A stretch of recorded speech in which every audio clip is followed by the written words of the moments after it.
বসার ঘর কিংবা ঘরের মধ্যে আপনি যেখানে বসছেন, যদি আলাদা করে বসার ঘর না থাকে, যেখানে আপনি বসেন অতিথিদের সঙ্গে বা বাড়ির অন্য লোকেদের সঙ্গে দেখা সাক্ষাৎ করেন, কোথায় বসবেন, কিভাবে বসবেন, সেটাও কিন্তু মাথায় রাখতে হবে।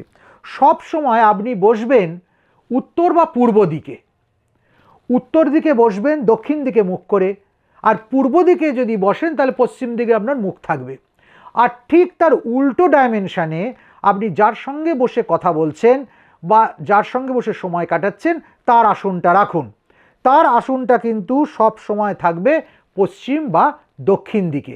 ঠিক এই সিস্টেমে যদি আপনার বসাটাকে আপনি রিঅ্যারেঞ্জ করে নিতে পারেন, তাহলে দেখবেন সম্পর্কের উন্নতি হবে, মনে শান্তি আসবে, বাস্তুতে একটা সদর্থক প্রবাহ সদা সর্বদা পরিচালিত হবে, প্রবাহিত হবে।